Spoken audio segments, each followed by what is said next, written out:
ತಾಯಿ ಕರುಣಾಮಯಿ ರಕ್ಷಿಸು ಭುವನೇಶ್ವರಿ ಭುವನನಿ ಜನಿಸಿ ದೀನರ ಉಳಿಸು.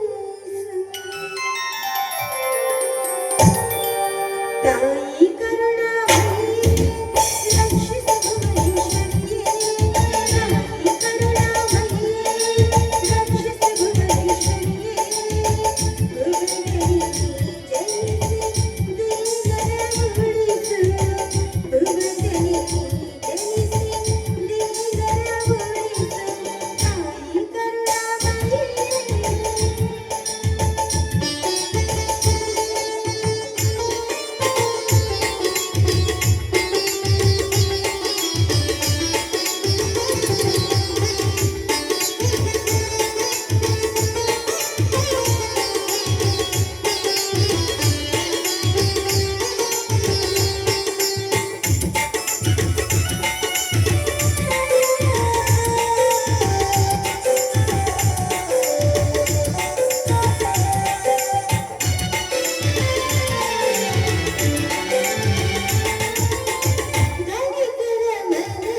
ಬೇಡಿದ ವರವನ್ನು ನೀಡುವ ಕಾಮಧೇನು ಮಾತೆ, ಮುತ್ತೈದೆ ಭಾಗ್ಯವನ್ನು ಕೊಡುತ್ತಾಯಿ ಎಂದು ನಿನ್ನನ್ನು ಪೂಜಿಸಿದ್ದೆ ಆದ್ರೆ ಮುತ್ತೈದೆ ಭಾಗ್ಯವನ್ನು ಕರುಣಿಸುವಂತ ಮಹಾಗೌರಿಯ ಮನೆ. ಅಮ್ಮ, ರಾಮ ಲಕ್ಷ್ಮಣರಂತಿರುವ ನನ್ನ ಪತಿಯನ್ನ, ನನ್ನ ಮೈದನನ್ನ ನಿನ್ನ ಮನೆಯಲ್ಲಿ ಹಾಕಿದ್ದಾರೆ. ಅವರನ್ನ ಕಾಪಾಡುವ ಭಾರ ನಿನ್ನನ್ನೇ ಕೊಡಿ ಅಂತೆ. ಅಷ್ಟೇ ದೊಡ್ಡಮ್ಮ, ನನ್ನ ಮೈದನ ಸೋಮ ಈ ವರ್ಷ ಫಸ್ಟ್ ಕ್ಲಾಸ್ ಪಾಸ್ ಆಗ್ಬೇಕು. ಅವನು ಡಾಕ್ಟರ್ ಆಗಿ ಈ ನಮ್ಮ ಊರಿನ ಎಲ್ಲ ಜನತೆಗಳ ಸೇವೆಯನ್ನ ಮಾಡಬೇಕು. ಹಾಗೆ ಈ ಮನೆ ಎಂದು ಕೂಡ ಎರಡಾಗದಂತೆ ನೋಡಿ, ಎರಡು ಹೊಲೆ ಉರಿಯದಂತೆ ನೀನು ಕಾಪಾಡಿಕೊಂಡು ಬರಬೇಕು ತಾಯಿ. ನಮ್ಮನ್ನ ಉದ್ಧಾರಿಸಬೇಕು. ಯಾವುದೇ ರೀತಿಯ ಒಂದು ನಿಷ್ಕಲ್ಮಶವಾದ ಭಾವನೆಗಳು ನಮ್ಮಲ್ಲಿ ಓಡಿದ್ದೆ ಆದ್ರೆ ಅದನ್ನ ನಿವಾರಣೆ ಮಾಡಿಕೊಂಡು ಮುಂದೆ ನಡೆಯುವಂತ ಸುಬುದ್ಧಿ ಸುಗುಣವನ್ನ ನಮಗೆ ದಯಪಾಲಿಸಬೇಕೆಂದು ಈಗ ನಾನು ನಿನ್ನಲ್ಲಿ ಸದಾ ಬೇಡಿಕೊಳ್ಳುತ್ತೇನೆ.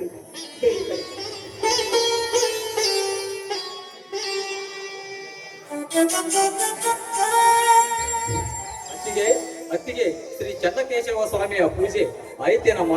ನನಗೆ ಕಾಲೇಜಿಗೆ ಹೋಗಲು ಲೇಟ್ ಆಗಿದೆ. ಊಟ ಬಡಿಸು ಬಾ ಅತ್ತಿಗೆ. ದೊಡ್ಡಪ್ಪ, ಮೊದಲು ದೇವರ ಪ್ರಸಾದವನ್ನು ತಗೋ, ಆ ನಂತರ ಊಟವನ್ನು ಬಾ. ನಮಸ್ಕಾರ.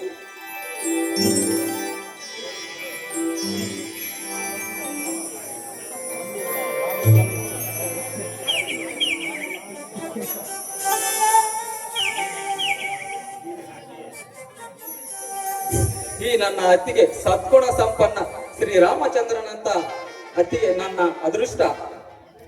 ಛೇ ದೊಡ್ಡಪ್ಪ, ಯಾವಾಗಲೂ ಕೂಡ ನಿನ್ಗೆ ತಮಾಷೆಯನ್ನು ಹುಡುಗಾಟಿಕೆ ಏನು? ಅತ್ತಿಗೆ, ನಿಮ್ಮ ಪ್ರೀತಿ ವಿಶ್ವಾಸ ನನ್ನ ಮೇಲೆ ಇದೆಯಲ್ಲ, ಅಷ್ಟೇ ಸಾಕು. ಸಂತೋಷವಾಗಿ 100 ವರ್ಷ ಕಾಲ ಕಳೆಯುತ್ತೇನಮ್ಮ. ದೊಡ್ಡಪ್ಪ, ಇಷ್ಟು ಹೊತ್ತಾದ್ರೂ ಕೂಡ ನಿಮ್ಮ ಅಣ್ಣನವರು ಮನೆಗೆ ಬಂದಿಲ್ಲ. ಅಲ್ಲ, ಅವನಿಗೆ ಹಗಲು ಇಲ್ಲೋ ಅನ್ನೋದು ಯಾವ್ದು ಗೊತ್ತೇ ಇರೋದಿಲ್ವೇ? ಅದು ಅಲ್ಲದೆ ಅವನು ಊಟನೇ ಮಾಡಿಲ್ಲ. ಅವ್ರು ಯಾವಾಗ ಊಟ ಮಾಡ್ಬೇಕು, ಯಾವಾಗ ಬಿಡ್ಬೇಕು, ಅವರ ದಾರಿನ ನಾನು ಕಾದು ಕಾದು ಅಯ್ಯೋ ದೇವ್ರೆ, ನನಗಂತ ಸಾಕಾಗೋಯ್ತು ನೋಡು. ಅಂದಾಗೆ ಏನೇ ಆಗಿರ್ಲಿ ನಿಮ್ ಅಣ್ಣನ್ಗೆ ಯಾವಾಗ ಏನ್ ಮಾಡ್ಬೇಕು, ಏನ್ ಬಿಡ್ಬೇಕು ಅನ್ನೋದೇ ಗೊತ್ತಿಲ್ಲ. ಈ ಗಂಡಸರ ಸ್ವಭಾವನೇ ಇಷ್ಟು. ಹೀಗಿರ್ಬೇಕಾದ್ರೆ ಇವ್ರನ್ನ ನಂಬಿ ಯಾವ ಕೆಲಸನೂ ಮಾಡಕ್ ಹೋಗ್ಬಾರ್ದು. ಬರ್ಲಿ ಮೊದ್ಲೇ ನೀನು ಊಟ ಮಾಡಿ ಕಾಲೇಜಿಗೆ ಹೋಗು, ಆ ನಂತರ ನಿಮ್ಮ ಅಣ್ಣನ ನಾನು ವಿಚಾರಿಸ್ಬೇಕು. ಹಾಗೆ ಆಗಲಿ ಬಾ ಅತ್ತಿಗೆ.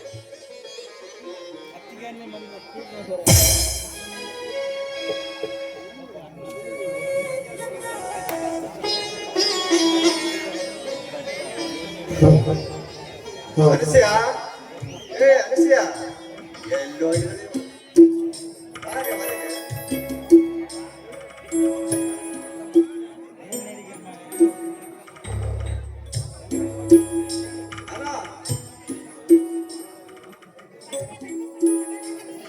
ಅಲ್ರಿ, ಒಂದು ಸಮಯ ಆ ರೀತಿ ಕೂಗ್ತಾ ಇದ್ದೀರಲ್ಲ, ಏನ್ ಕೆಲಸ ಅಂತ ಮೊದಲು ಹೇಳಿ.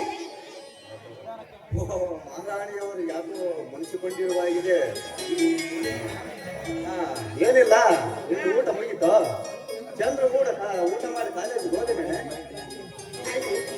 ನಿಮ್ಮನ್ನು ಬಿಟ್ಟು ನಾನು ಎಂದಾದ್ರೂ ಊಟ ಮಾಡಿದ್ದೀನಿ? ಖಂಡಿತವಾಗ್ಲೂ. ಹಗಲು ರಾತ್ರಿ ಇಲ್ಲದೆ ನಮಗೋಸ್ಕರ ದುಡಿತಾನೆ ಇರ್ತೀರ. ಹೀಗಿರ್ಬೇಕಾದ್ರೆ ನಿಮ್ಮನ್ನ ಬಿಟ್ಟು ಒಂದು ಅಗಳಾದ್ರೂ ನನ್ನ ಗಂಟದಲ್ಲಿ ಇಳಿಯುತ್ತೇನೆ. ಖಂಡಿತವಾಗ್ಲೂ ನೀವೇನಿಲ್ಲ ಜೀವ, ನೀವೇನಿಲ್ಲ ಉಸಿರು, ನೀವಿಲ್ಲದೆ ಖಂಡಿತವಾಗ್ಲೂ ನಾನು ಬದುಕೋದಿಲ್ಲ.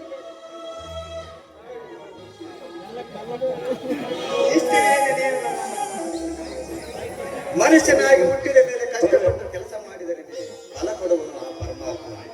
ಕಾಯಕವೇ ಕೈಲಾಸ, ಇರುವೆ 84 ಜೀವರಾಶಿಗಳಿಗೆ ಅನ್ನ ನೀಡುವ ಪರಮಾತ್ಮ ಬಹಳ ಕರುಣಾಶಾಲಿ. ನೀನು ನನ್ನ ಅರ್ಥ ಆಗಿದ ಮೇಲೆ ಅರ್ಧ ಜೀವವಲ್ಲವೇ ನೀನು? ನನ್ನ ಬಿಟ್ಟು ನೀನು ಇರಲಾರೆ, ನಿನ್ನ ಬಿಟ್ಟು ನಾನು ಇರಲಾರೆ. ಹೀಗೆ ಒಬ್ಬರನ್ನೊಬ್ಬರು ಅರ್ಥ ಮಾಡಿಕೊಂಡು ಜೀವನ ಮಾಡಿದರೆ ನಮ್ಮ ಸಂಸಾರ ಒಂದು ಜೇನು ತುಂಬಿದ ಕೊಡದಂತಾಗುತ್ತದೆ. ಅದಕ್ಕೆ ಯಾರಾದರೂ ಒಂದು ಕಲ್ಲು ಬೀಸಿದ್ರೆ ಸಾಕು, ನಮ್ಮ ಸಂಸಾರವೇ ನುಚ್ಚು ನೂರಾಗುತ್ತದೆ. ಅಯ್ಯೋ, ಎಂತ ಮಾತನ್ನ ಮಾತಾಡ್ತಾ ಇದ್ದೀರಿ? ಒಳಗಡೆ ನೋಡಿದ್ರೆ ಸೂರ್ಯ ಊಟ ಮಾಡ್ತಾ ಕೂತಿದ್ದಾನೆ. ಅವನಿಗೇನಾದ್ರೂ ವಿಚಾರ ಗೊತ್ತಾದ್ರೆ ಅವ್ನು ಎಷ್ಟು ಬೇಸರ ಮಾಡ್ಕೊಳ್ತಾನೆ ಹೇಳಿ. ಅಣ್ಣ, ಅತ್ತಿಗೆ, ನಾನು ಕಾಲೇಜಿಗೆ ಹೋಗಿ ಬರುತ್ತೇನೆ. ಮಧ್ಯಾಹ್ನದ ಊಟಕ್ಕೆ ನಾನು ಬರುವುದಿಲ್ಲ. ನಮ್ಮ ಸ್ನೇಹಿತನ ಮನೆಯಲ್ಲಿ ಚಿಕ್ಕದೊಂದು ಪಾರ್ಟಿ ಇದೆ, ಅಲ್ಲೇ ಊಟ ಮಾಡುತ್ತೇನೆ. ನಿಂತ್ಕೊಳ್ಳೋ, ನನ್ನ ಮಾತು ಕೇಳೋ, ಅವಸರವಾಗಿ ಹೋಗ್ಬೇಡ ಕಣೋ. ಲೇ ತುಂಟು ಹುಡುಗ,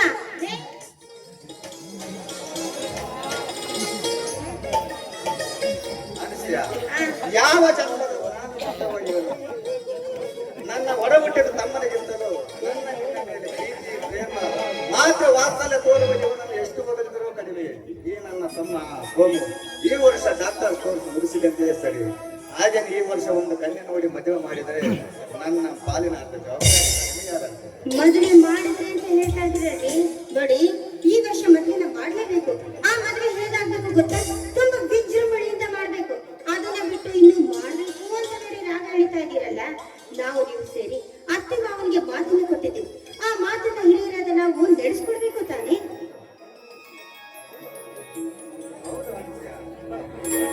ಹೌದು ಅನಿಸ್ಯ, ಮದುವೆ ಮಾಡುವುದು ಸುಲಭ, ಆದರೆ ಅಂತ ಮತ್ತೇನ್ರಿ ರಾಗ ಹೇಳ್ತಾ ಇದ್ದೀರಾ? ನೋಡಿ, ಅವನಿಗೆ ತಾನೇ ಇನ್ನೆಷ್ಟು ದಿನ ಅಂತ ನಾನ್ ಮಾಡಿರೋ ಅಡ್ಗೆನ ಊಟ ಮಾಡ್ತಾನೆ ಹೇಳಿ. ಅವನಿಗೂ ಮದ್ವೆ ಆಗ್ಬೇಕು ಅಂತ ಆಸೆ ಇರುತ್ತೆ. ಅವ್ನ ಹೆಂಡತಿ ಕೈಯಲ್ಲಿ ಊಟ ಮಾಡ್ಬೇಕು ಅಂತ ಆಸೆ ಇರುತ್ತೆ. ಅಲ್ಲಿ ಇಲ್ಲಿ ಅಡ್ಡಾಡ್ಬೇಕು ಅಂತ ಆಸೆ ಎಲ್ಲ ಇರುತ್ತೆ ಅಲ್ವಾ? ಅದಕ್ಕಲ್ಲವೇ ನಾನು ಹೇಳಿದ್ದು, ಈಗಿನ ಕಾಲ ಬಹಳ ಕೆಟ್ಟು ಹೋಗಿದೆ. ಅವನಿಗೆ ತರುವ ಹೆಣ್ಣು ಸುಸಂಸ್ಕೃತರಾಗಿರಬೇಕು, ಆಚಾರ ವಿಚಾರವಂತರಾಗಿರಬೇಕು, ಗುರಿಯರಿಗೆ ಅಂಜು ನಡೆಯಬೇಕು, ಗಂಡನಲ್ಲಿ ಪ್ರೀತಿ ಪ್ರೇಮ ಹಾಗೂ ಬಂಧು ಹೋಗುವ ಬಂಧು ಬಾಂಧವರನ್ನು ಆಧರಿಸಿ ಸತ್ಕರಿಸಿ ಹೆಣ್ಣಾಗಿರಬೇಕು ಅಂತ ಹೆಣ್ಣೆ ನನ್ನ ತಮ್ಮನಿಗೆ ಹೆಂಡತಿಯಾಗಿ ಬರಬೇಕಂತ ನನ್ನ ಇಚ್ಛೆ ಕಣೆ. ಗಂಡ ಅನ್ಬಿಡ್ತಿ ಅಂತ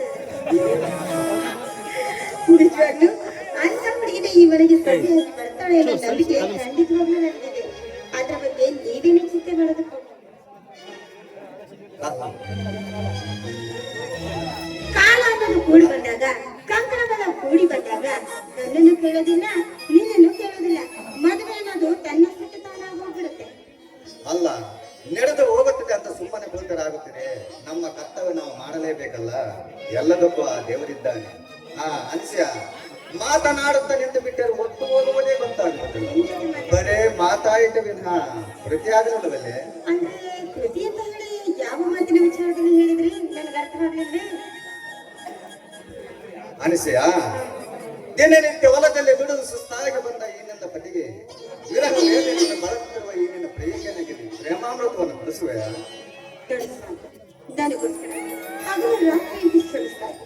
ಹೀಗಿರ್ಬೇಕಾದ್ರೆ ನಿಮಗೋಸ್ಕರ ನಾನು ಗಾನಾಮೃತದ ಸವಿಯನ್ನ ಸವಿತಿರೋದಕ್ಕೆ ಖಂಡಿತವಾಗ್ಲೂ ಬಾಂಧನ ಚಂದ್ರ. ಮೆಚ್ಚಿದೆ ನನ್ನ ರಾಣಿ, ಮೆಚ್ಚಿದೆ. ಹಾಗಾದರೆ ಪಂಚಮ ನಿಂಚನದ ಕೋಗಿಲಿನ ನಾಚಿ ಹಂಸ ಪಕ್ಷಿ ನಿಂತಲ್ಲಿ ನಿಂತು ನರ್ತಿಸುವ ನವಲ ಹಾಗೆ ಭೂಕವಾಗಿ ಇಡ್ಬಿಡಬೇಕು. ಹಾಗೆ ನರ್ತನದೊಂದಿಗೆ ಒಂದು ಹಾಡು ಹೊರಸೂಸಿ ಬರಲಿ. ನಿನ್ನಂತ ಶ್ರೀಮತಿ ಕಂಡಿದಾಗ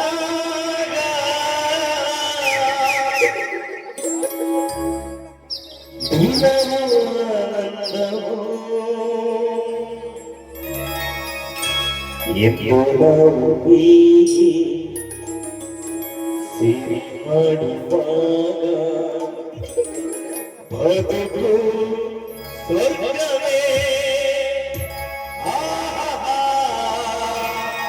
ಓ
ಕನ್ನಡದೊಳಗಲ್ಲಿ ಪಾರ್ಥ ನಮ್ಮ ಕೆಳಗೆ ಉಳಿದವರು ಯಾರೂ ಇಲ್ಲ.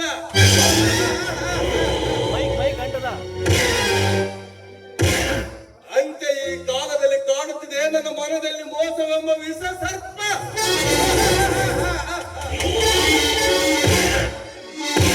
ಈ ಸರ್ಪದ ಗಾಳಿಯನ್ನು ಹೊರಗಡವಲೇಬೇಕು.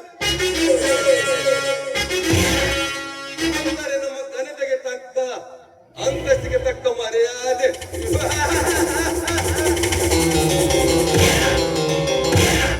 ನಮ್ಮನ್ನು ಕಂಡರೆ ಊರಿಗೆ ಊರಿಯ ಗಡಗಡಲು ನಡುಗುತ್ತಿರುವಾಗ ಜಗತ್ತಿಗೆ ಈ ಬಡಬಿಕಾರಿಗಳ ನಮ್ಮನ್ನು ಎದುರು ಹಾಕೊಂಡು ಬದುಕುವುದು ಉಂಟೆ.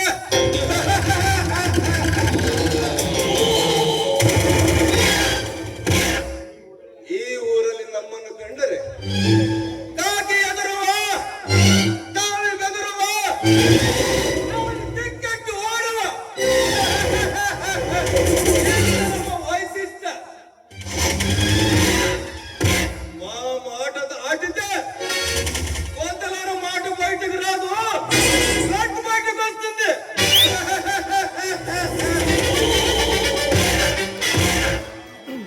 ನಮ್ಮ ಆರ್ಭಟವನ್ನು ಕೇಳಿ ಅದರ ಅಲ್ಲಾಡಿ ಬಳಿಲು ಬೆಂಡಾಗಿ ಹೋಗಬೇಕು. ಈ ನಮ್ಮಪ್ಪ ಧರ್ಮ ಪ್ರಕಾಶ, ಅವರಪ್ಪ ಸತ್ಯ ಪ್ರಕಾಶ, ಅವರಪ್ಪ ಶಕ್ತಿ ಪ್ರಕಾಶ. ತರಾಂತರದಿಂದ ಬಾಳಿ ಬದುಕಿ ಬಂದ ನಮ್ಮ ವಂಶ ನಮ್ಮನ್ನು ಎದುರಿಸುವ ಕಂಡು ಈ ಭೂಮಿ ಮೇಲೆ ಹುಟ್ಟಲ್ಲ, ಮುಂದೆ ಹುಟ್ಟುವುದೇ ಇಲ್ಲ.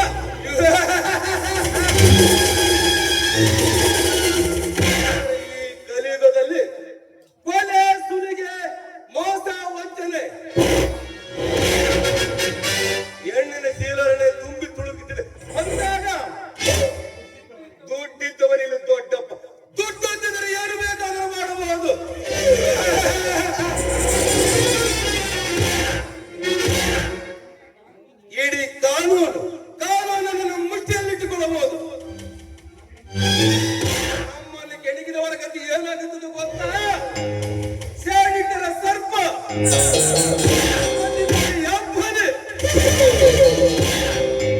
ಎರಡನೇ ಸಿಂಹ. ಅರ್ಥವಾಗಲಿಲ್ಲವೇ?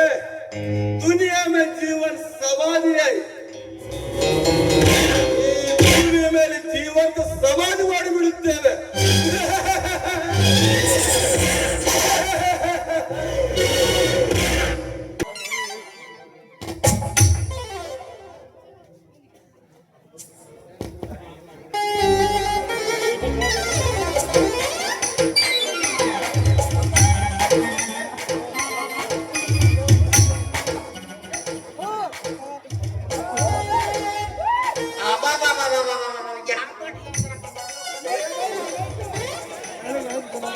ಲೋಕದಾಗ ಈ ಪಾಟಿ ಜನ ಇನ್ನು ಪ್ರೇಮ ಲೋಕದಾಗ ಸಂದ್ರು ಉಂಟು ಯಾವ ಪಾಟಿ ಜನ ಹಾಕಿದಾರಪ್ಪ ಕಂಡಕ್ಟರ್ಗಳು ಅಲ್ರಿ ಅದಲ್ರಿ ಒಟ್ಟರಬಸಪ್ಪ ಅಂದ್ರ ಸುತ್ತಮುತ್ತ 33 ಹೆಸರುವಚಿಯಾದ ಮನುಷ್ಯನ್ರಿಯಪ್ಪ.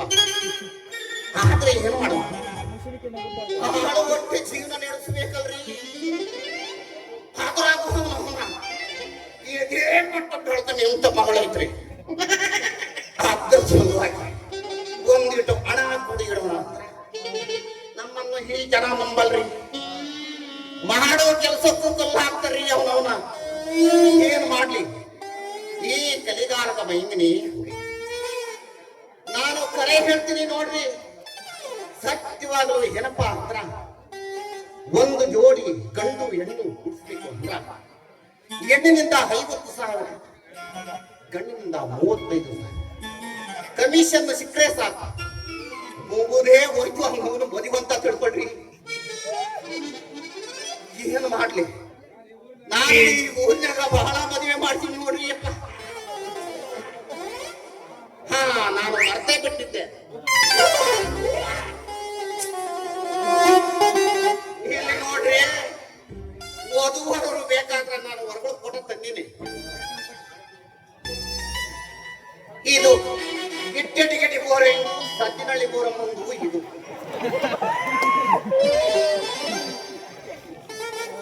ಇದು ಕೋಳಿ ಬೋರ ಇಂದು ಸಣ್ಣ ಗೌಡ್ರ ಕ್ಯಾಸ ಮುಂದು ಕೋರ್ಟ್ ಸಣ್ಣ ಮುಂದು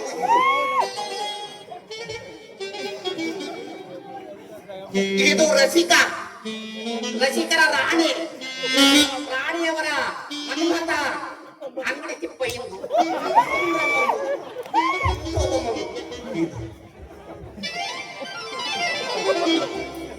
ಇದು ಬೆಳಗಾವಿನೂರು ಚಂದ್ರಶೇಖರಪ್ಪನ ಮಗಳು ಕೆಂಗ ಬೋರಮ್ಮಂದು ಬಚ್ಚಿಂದು. ಇಷ್ಟೆಲ್ಲ ತಂದಿರಿ ನೋಡ್ರಿ ಅವನ್ನ. ಯಾಕಂದ್ರೆ ಹಾಳು ಹೊಟ್ಟೆ ಜೀವನ ನಡೆಸ್ಬೇಕಲ್ಲ, ಫೋಟೋ ತೋರಿಸ್ಬೇಕು, ವಧುವರರ ಮದುವೆ ಮಾಡ್ಬೇಕು, ಸುಳ್ಳು ಹೇಳಿ ಒಂದು ಮದುವೆ ಮಾಡ್ಬೇಕ್ರಿ ಅಪ್ಪ. ನೋಡ್ರಿ ಇಷ್ಟೆಲ್ಲ ತಂದಿನಿ. ಇದ್ರಾಗ ನೀವು ಯಾವ್ದು ಬೇಕೋ ನೀವೇ ಸೆಲೆಕ್ಟ್ ಮಾಡ್ಕೊಂಡು ಹಾಕ್ಕೊಂಡ್ಬಿಡ್ರಿ. ನನಗೆ ಬೇಗ ಮರಿಬೇಡ್ರಿ, ಯಾವುದಕ್ಕೂ ಬೇಕಾದ ವಿಷಯ